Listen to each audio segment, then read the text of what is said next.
5, 4, 3. Hello and welcome to Virtual TrekCon's Mothers of Trek 5, 4, panel. 3. Oh, that's me. Okay. We are joined today by the amazing women of Deep Space Nine, some of them. Nana Visitor, Terry Farrell, Kitty Swink, and Nikki DeBoer. Thank you all for joining me. This is something that I've been really excited about. So, and the idea came from Nana's podcast with her son Django, actually, and Alexander Stick was the guest on the podcast, and he said some wonderful things about Nana and being a mother, and he also mentioned that you pretty much had the kids full time. So and then he had them on the summer during the summers. So this got me thinking, my goodness, you're a working actor, and you're juggling working in such a demanding business while taking care of children, which is not easy. I mean, children are not easy by any stretch of imagination. So that's what sparked this this panel. So my first question is, what goes into balancing such a demanding career and having to live up to the stereotypes that women have to conform to in this business while juggling new life or young life? So, and that's for everyone. Well, I'll start saying you won't remember this Anjali perfume ad, but it was in my life, and it was certainly an attitude that everyone accepted, and it showed this powerful woman. And it said, I can bring home the bacon and fry it up in the pan and never let you forget you're a man because I'm a woman. So that meant you are responsible for the tone of the house. You're responsible to keep the house fires burning and feeling right and everyone's okay. That means, yeah, go ahead and work. But when you come home, you have another job. I remember saying my work isn't going to suffer because it wasn't like this huge choice. I had a baby. My husband wasn't working. I auditioned and I got something. And what I happened to get when my son was 3 months old was a 7-year job. So it's like, okay, I'll take this. It's not like I heroically took it on. It's like, this is what is in front of me. And balance, I'm not so sure about that. I said to myself, nobody's going to suffer. My job won't suffer. My children won't suffer. I'll suffer. And of course, everybody did by that decision. It really doesn't work very well. I certainly don't know that I ever achieved the balance. It was always by, hanging from my nails, any kind of balance I got, I would say it didn't look that way from being in the trailer, watching you have, forcibly have an entourage of people to help you so you could even see Buster because you were working such crazy hours. But I remember thinking, oh my gosh, I couldn't do it because I can't even pull it together, and I'm by myself in my house. And I just thought you were the most spectacular woman, and you never seemed like you were flailing ever, Nana. I mean, I'm sure you had your times, but it didn't ever come across that way. Your work definitely did not suffer in watching you as an actress. I mean, your work was always amazing. Not to mention, Thank I you. But remember what you didn't see was me falling asleep at the wheel, driving home from work. I did not see you that. managed to Yeah. have us to dinner while you were doing a show and raising Buster and raising Buster's dad, and then throwing a dinner party. I mean, that was extraordinary. Yeah. I wanted to have life. I wanted to have I thought, I believed Anjali. I thought you could do that. You could have it. But the wear and tear, it's not sustainable. The wear and tear took its toll on me for sure. I do want to tell women, it wasn't as easy as it may have looked, or, having it all. It can be very punishing. It really punishing. Some women do it. I did it, but it wasn't sustainable. Nikki, did you have any thoughts? I didn't have to do like a series like Nana did 7 years like that. I didn't have my daughter yet when I started Deep Space Nine, but I did have her when I was doing the last season of The Dead Zone, which Michael Piller started, but then Sean Piller took over the helm after Michael passed. So I was very fortunate to have wonderful producers at that time and everything. But yeah, I mean, you need that support. You need a lot of support. You need a team. You need a professional team that's looking out for you, manager, agents. You need a family. You need friends. You need that kind of a team, like nanny. Like you need a lot of support to do something like that. And of course, that was the season that I wasn't in the show a lot the previous season. I was in it, but not a lot. Of course, that season they decided to give me tons of stuff when I was coming back to work with a 7-week-old baby. And but I really, it was wonderful because it was in Montreal. So I got to have a friend of mine be the nanny and be in my trailer with me. And it's hard. You're sleep deprived, and I was really good at memorizing my lines prior to that. And once I had the baby, that was it. From that moment on, I was never good at memorizing my lines again. It just chemically just shifted, and it never really went back to how it was prior. And but I was very fortunate on that show to have my friend there in my trailer, and like a code when I had to go nurse, because your boobs just say it's time and you got to go. And so I was very lucky to have that. But you're not always so lucky. And then after that show, I was doing just like TV movies here and there.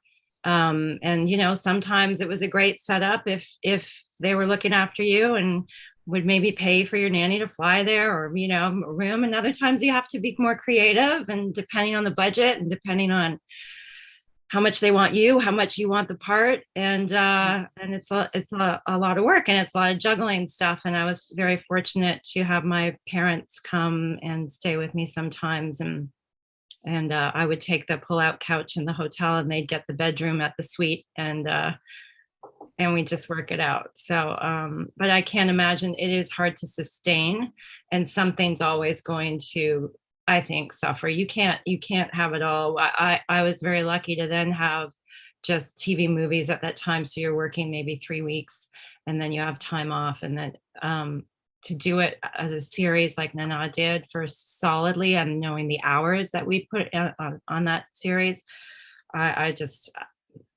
don't even know how you did it, Nana. Really.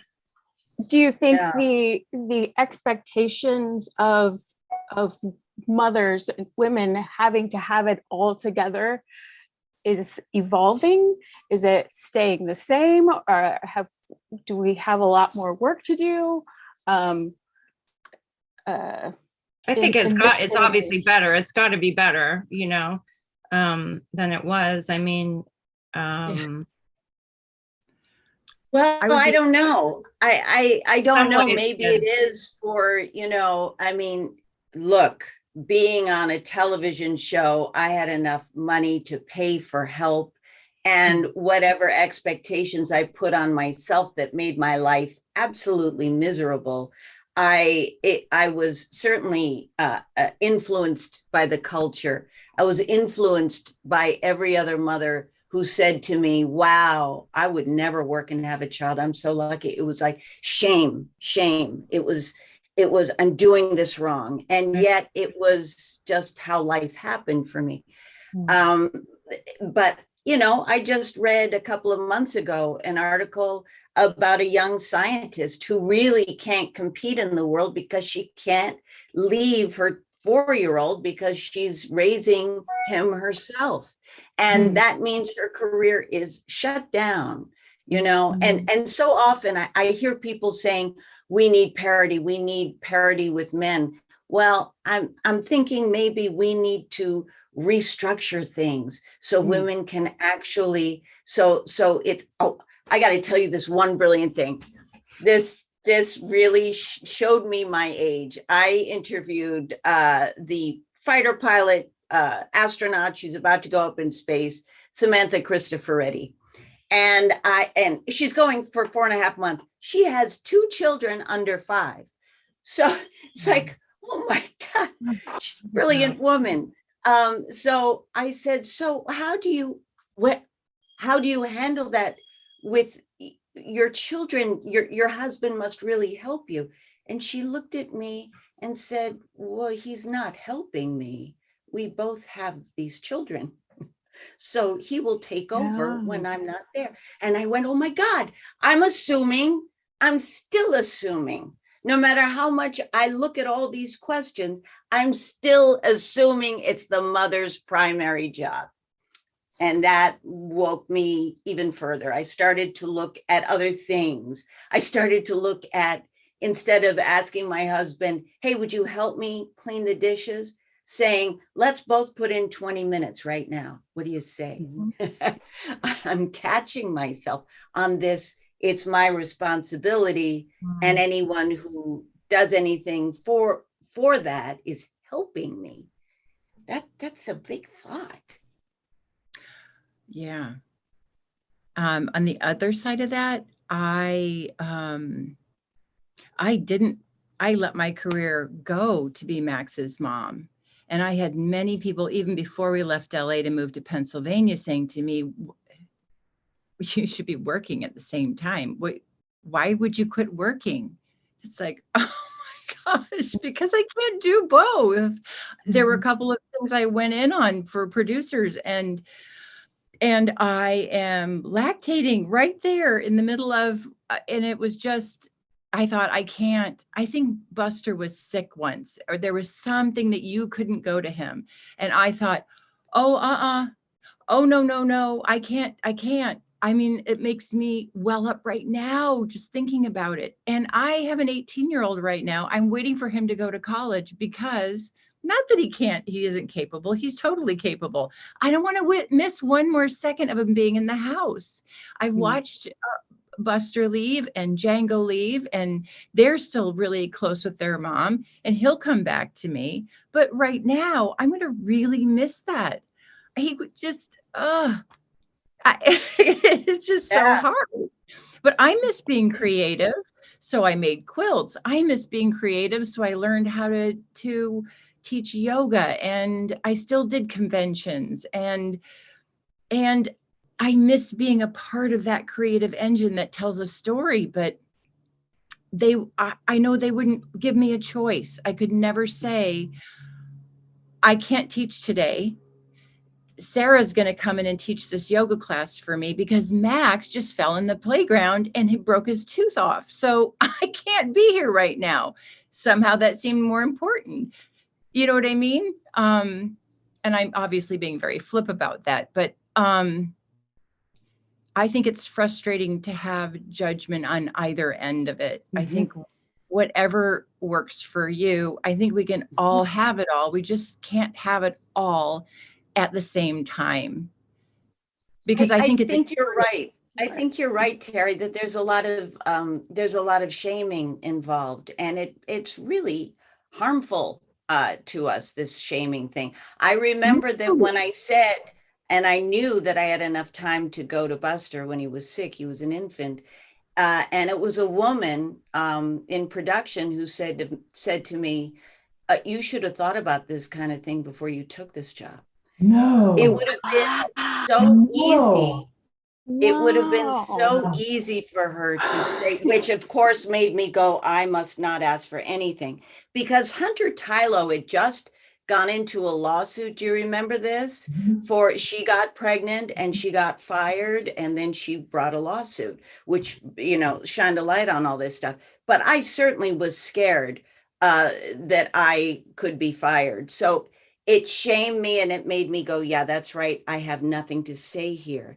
And it's that kind of attitude on either side about any of it that women need to, we all, not just women, we all need to support mothers in Yeah. whatever job they're doing. Right. And Well, as- and and choices. that's why, okay. Yeah. That's why Sorry, I made no, the go other choice. I made the other choice because I Right. didn't want to do that. But then I ended up being the mother of us all. I became a mentor to, that was how I did mothering. I have 7 nieces and 2 nephews and 4 godchildren and a bunch of kids at a theater that I was the artistic director of that I mothered, but it's not the same thing. It's not the same thing. So you guys are amazing to me. You're amazing. This is Well, my I son. But it's just as important and just as needed. is. And I know a man whose mentors really saved his life because his family was not there for him. So I know for a fact how huge that is, what a difference that can make. Yeah, but you guys are the heroes. And think about women who are working minimum wage jobs and doing So it. this is it. This is what, Right. yeah. That's And it. the pandemic Yeah. and everything that brought for people, for working moms. Yeah. I mean, And solo. I've been a single mom for a long time now. Yeah. We don't show up. You're a single mom. And we're literally just the 2 of us. Wow. Yeah. But that person, I just want to point out, I remember that person, Nana. That person never had children. And But gratefully, even without that, even without that, I hope that we Right. can find compassion and you know, Exactly. really start to look but at I think that made it women. even more coming from that person. I think that made it But- even more cruel coming from that person because she wasn't a mentor like you, Kitty, even. Because you've been a mentor to me too when we were doing the show. Oh, Yeah, when we were both working out with Brian and all of that, that was really helpful. I needed your support going through it. It was hard to be on this. Oh. It was hard to be on the set, period. we're It a was a family lot. though. All of us are really, Yeah, we take are. care of each other. Yeah. You guys have taken great care of me over the years, and I really appreciate it. Thank you. Mm. And I have to echo that myself because each one of you have taken care of me in very dark times. And that's why I invited you as well, Kitty, because you that nurturing nature that you have is so important, whether it's biological or not. That connection is important, and you don't know how many people you have influenced over the years, and that's important, and it needs to be highlighted too.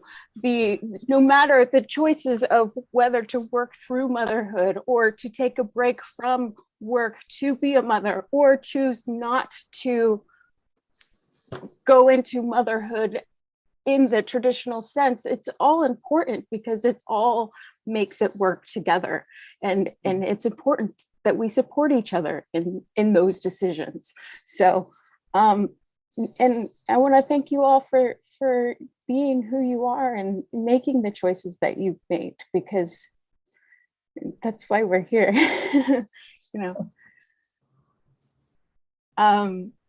So going from there, I was watching a television show, and this kind of goes back into mothers having to do it all.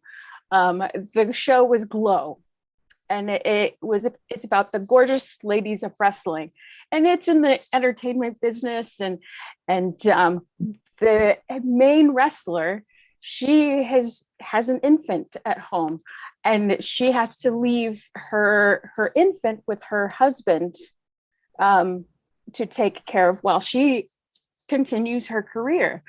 And one of the stewardesses on a flight that she was going to Las Vegas to said, well, aren't you sad that you're missing all of these milestones? Aren't you sad to be missing out on his life? And then she gets seated next to a father, and she's like, do you ever get asked the question, do you miss being with your children? And I thought that was such an important question. And this still gets asked of mothers today. Do you miss these milestones with your children? But how often do fathers get asked this question? And how do we push beyond that way of thinking? I have to Wish I say, knew the answer to that. It's such a it's such a big deal for us to figure out how to help women, because as we look at it, we need women writing the algorithms, and women, it's a crazy fact that until recently, for experiments, they only used male rats for drugs and all this stuff, and they just didn't know how, because they thought it was too female rats, the hormones would be too excitable and they could never. It's like, well, it might be a good thing to know about. So yeah, I don't have any answers, because it looks like we just have to tear it down and start from zero, how we care for children and how we expect families to do this.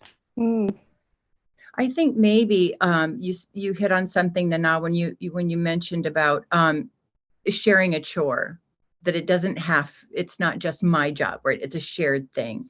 I remember the stigma being on, like, well, who's watching him? Who's watching Max? It's like his father. Oh, that's nice of him. No, he's his parent. There's nothing nice about that. But you know what? I think the dads kind of play on that too, because I remember getting that feeling like I come home from 3 days of doing this yoga teacher training that was really intense. And he'd say, what's for dinner? And I'm like, are you kidding? Really? I just walked in the door. All this stuff is hanging on me. I've been studying all weekend. I know it seems like it was like a really fun thing to do, and it was, but I didn't have a break all weekend, and still you come home. You came home from deep space. You made dinner. I did too. I had a boyfriend. I made dinner. It was the craziest thing. So these roles, we have to be accountable and responsible to say, as women, oh no, this is not my job. How about we both put in 20 minutes? Whatever that is, let's both do 20 minutes. We're a partnership. So I think we have to take the reins for the change to happen. We can't expect somebody else to do it. But just as unconscious as I was about asking Samantha Cristoforetti this question about who helps you, people are going to be unconscious. Some men aren't, but people are going to be unconscious until we start to kindly bring it up and talk about it like this. Yeah, exactly. I have to say, because Armin was raised by his mother and his grandmother, the guy who played the biggest sexist on television during Deep Space Nine, it never occurred to him not to do the dishes or try and help with the laundry, which is maybe not a good idea because he doesn't really understand laundry, but that's, when I broke my knee last fall, he got up every morning and walked both dogs. It doesn't occur to him to not help in the functioning of what you think of as women's work. And as much as I found my mother-in-law and grandmother-in-law difficult at times, they raised a feminist, and I really appreciate that.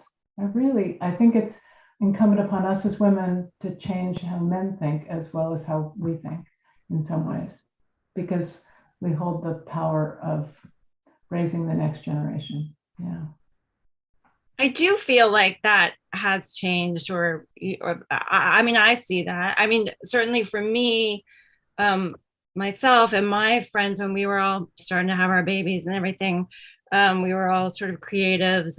My Summer's dad was a musician, and my good friend who had her baby the same time, her husband was a writer, and very much like this was both person's baby. So if I'm working, you're taking care of the baby. Or I know one friend of mine, we got to, I guess, how old were they? Like they were little, in 9 months. And then we said, we're going to go on a vacation because it was my girlfriend's birthday. And so it was like, we're going to go, and our guys are going to take care of the kids, and we're going to go to Dominican. And it was so exciting. It wasn't even, no, they were younger than that. They were really little. They were just little babies. And we went to the Dominican, and I remember we lay there, and we got a hotel room together, and we woke up and we're like, oh, we just slept 6 hours in a row.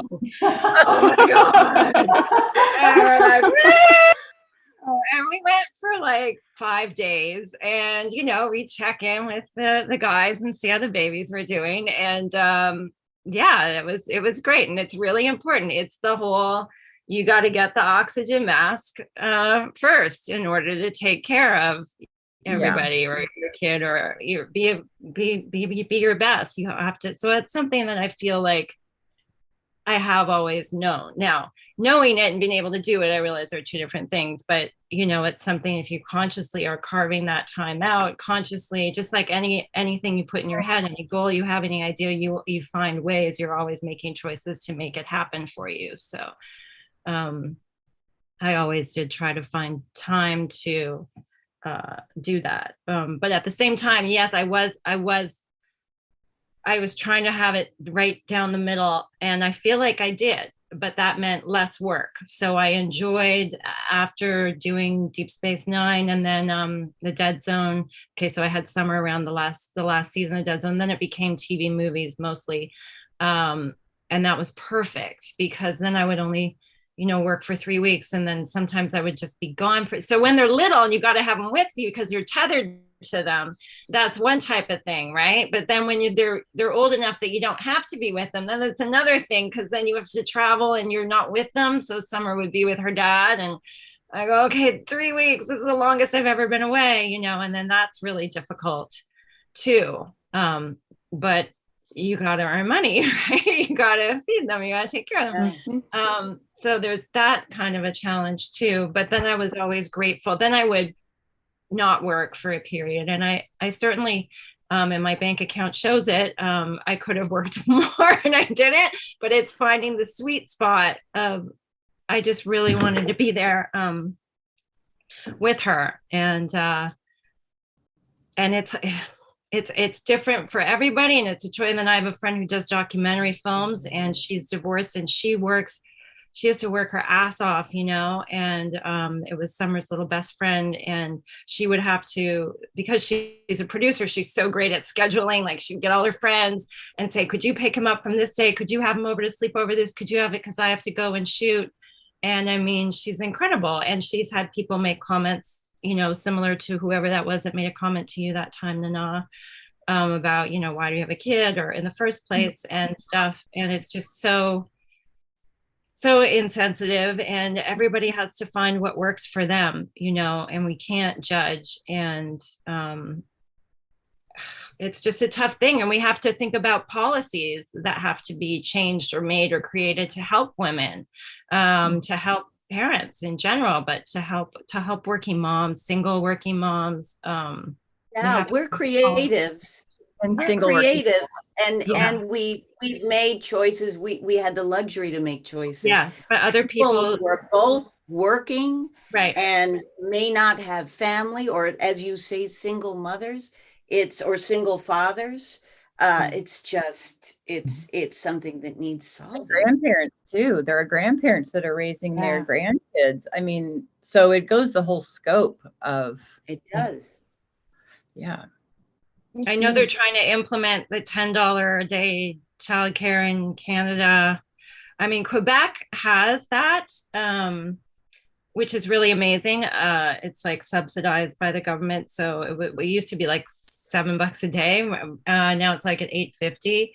And I know they're trying to do that throughout Canada. But of course, you know, that's it. Then it depends on the level of care at those places, right? And then do you want that, or you want to still pay more for something else? But I know we have programs like that too. My sister used to be a daycare provider, and there are definitely programs that help parents out who can't afford to have daycare. Yeah. But Depending it's on not what state you're in. Yeah. yeah. Yeah, grandparents are so amazing. What a gift if you can have them. I mean, wow. So amazing. I will say Western Europe is much better about this than, Yeah. say, the United States. Yeah. Like almost Yeah. everybody's better at this than the United States. So. Well, yeah, the New Not Hampshire is trying to make it even harder now Yeah. with the new legislation they're trying to pass there with being able to refuse service as far as birth control goes for women based on religious beliefs. And I don't know, it boggles my mind how we're going backwards sometimes rather than forwards. But, you know, again, we all need to pay attention and stay alert and do our part and be kind to each other, you know, have empathy for what everyone is struggling with.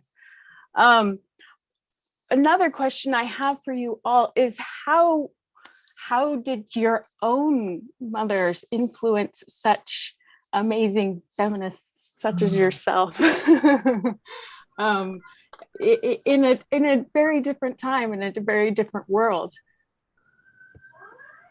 100%. My mom was a single mom, working mom. And so she had a huge effect on me. I mean, I just thought that she was incredible. Now, then again, I did have her parents, my grandparents, who were there, and I went to their place in the morning and after school. And,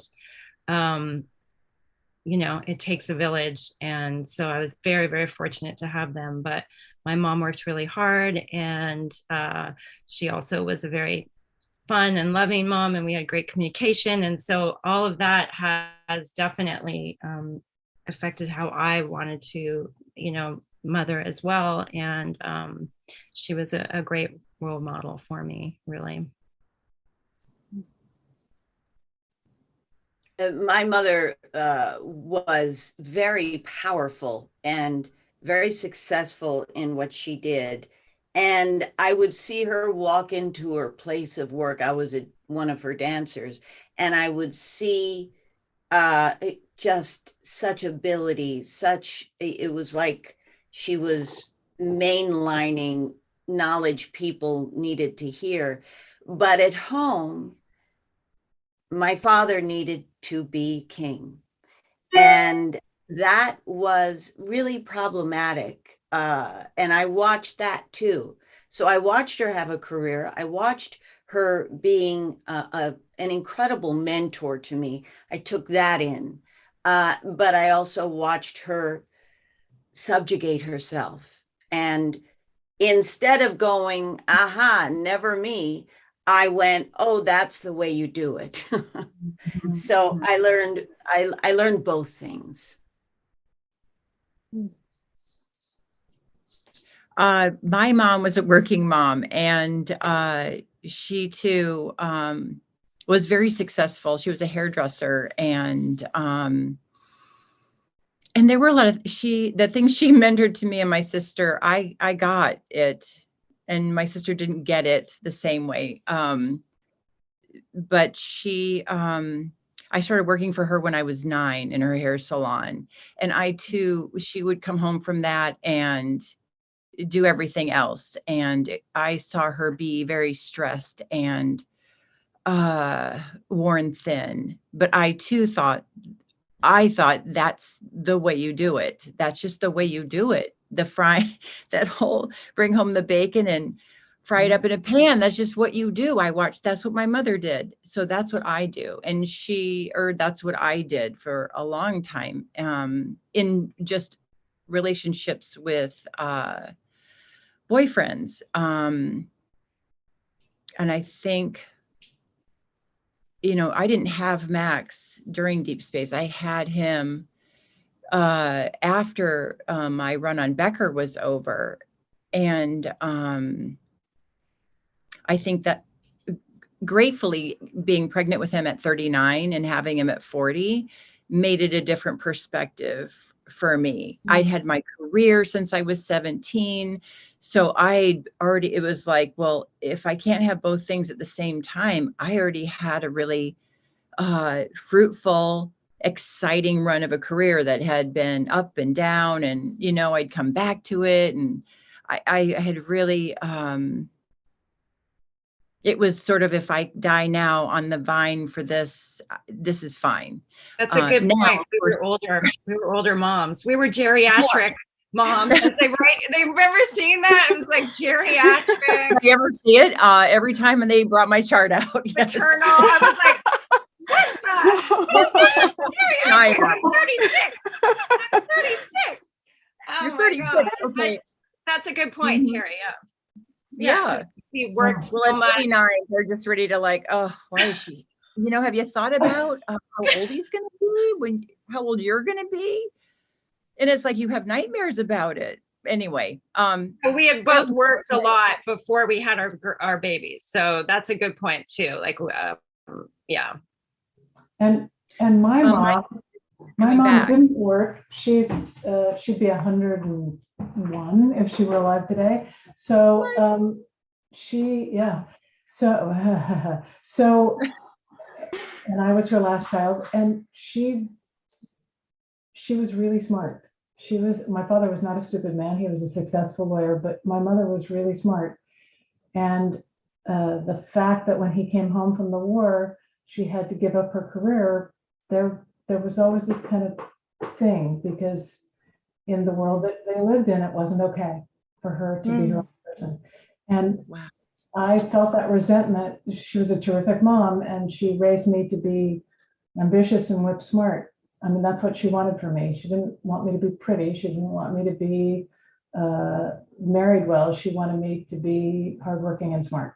And that's what I took away from my mother. And at some point, we had a real conversation when I was about 40 about how she felt she had given up her life, and she didn't want me to do that, but she was sorry that I didn't have children because it was the biggest part of her life. So it was an interesting, we all have a slightly different view, but it all comes back to the same kaleidoscope. What about you, Melissa? Yeah. My mother was she's retired now, but she was a hardworking woman. She had several jobs at the same time, and she's an immigrant and from Panama, and married my father, who was in the Air Force, and but she took care of us mostly while working several jobs at the same time. So whenever my dad was away on for work, for TDY, so she was a hard woman too, because she had a lot of rules, a lot of strict things as how things are supposed to run and how things are supposed to go, and watch out if you step out of line. So but she always instilled to follow our own paths, and she didn't want to dictate where our lives went. So she did say that I should marry rich, but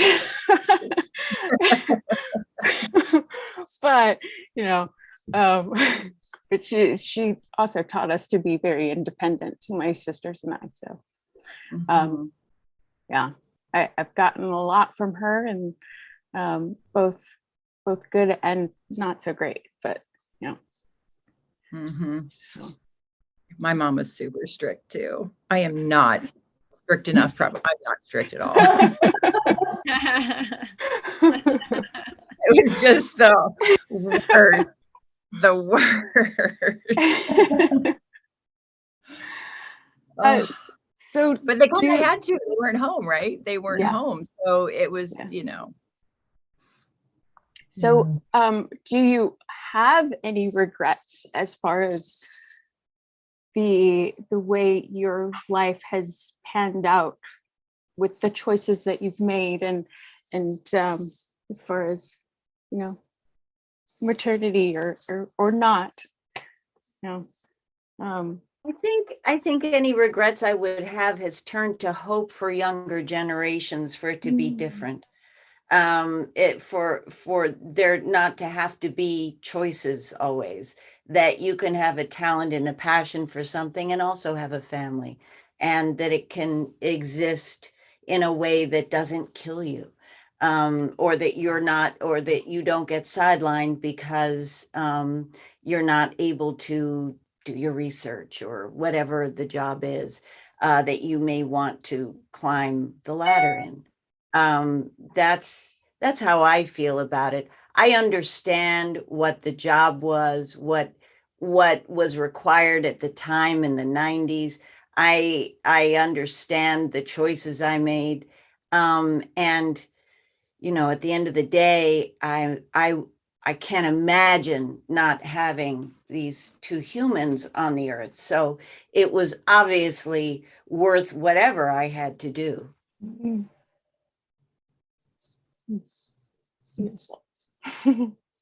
I wouldn't change a second, not a second. Not a second. It's all been, you know, extremely painful and extremely amazing. The journey of life, period. Just all of it. Got to lean into all of it.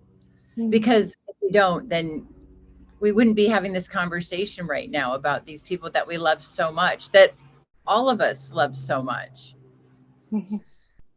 Yeah. Nikki, Kitty.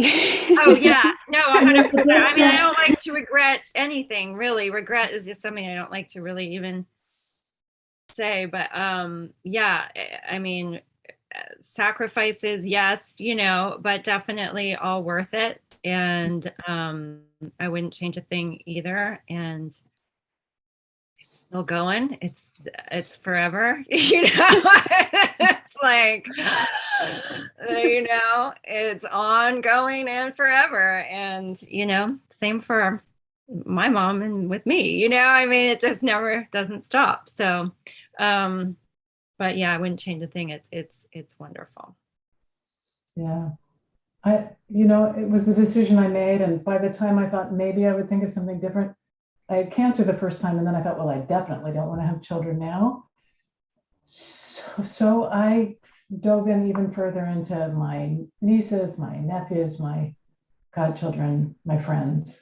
I think that's what made me an artistic director. When you're an artistic director, you're really the parent of a family. So that was 14 years of my life. So yeah, no, I don't have any regrets. Not about that.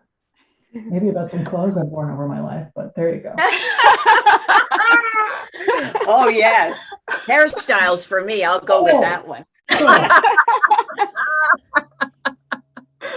Bell bottoms. No, Kitty, bad. Yes, and to my friends who choose not to have children, I mean, 200% support to that. I mean, again, no, absolutely no judgment. Why would there be? And also, there's a lot of people on this planet, and you know, that's your choice to make. And being a mentor, and I mean, you know, well, we both have one. Wonderful. We got judged for having one. Did you? Yeah. What's that? One. I remember people saying, well, aren't you going to have like I was abandoning Max by having one. And Yeah. someone gave me a book, one and done. And I was like, I felt bad. I wanted to have another one. But I'm so I didn't glad feel bad because I was an only child, so I didn't feel bad. I mean, I really see a pattern here. You know, I'm a single mom, only child, and I'm a single mom, only child. I get it. I'm well aware of it. And it's great. It's great. There's like so much room in the house. There's just me and her. It's amazing. We have laughs. Like it's really awesome. That's great. And there's a spread with yours, Nana. There's What's that? You have quite a spread with your boys. 4 years. 4 years. Yeah, but it's not apart. like a year and a half thing where you're super tight. No, I don't know how I would have done that. I have no idea. Had to at least be able to have one walking on his own before I had the other one in my read your theory heels. I couldn't have handled it. Oh my Well, God. we are almost out of time. So I want to thank you all for sharing your stories with us and agreeing to be here and talking about the importance that women and the importance of the weight women carry often throughout life and not just for the working mother or the stay-at-home mom or the woman who doesn't choose to have children in the traditional sense. It's such a fascinating way to look at life and show how the diversity can brighten the world, illuminate and teach us each something about ourselves and each other. And so I thank you all for being here. And You're so welcome. it's wonderful. And Welcome. so Thanks for asking us. yeah, thank you. So did any of you have anything that you wanted to shout out, promote, anything that you're working on? If you want to buy or sell a home in the Los Angeles area. Good for you. Nice. Real Okay, estate first agent. I have to get a job first. And then Go starting straight to your her. career back up with this close to 60, I would really appreciate it. Just write in anybody. That'd be great.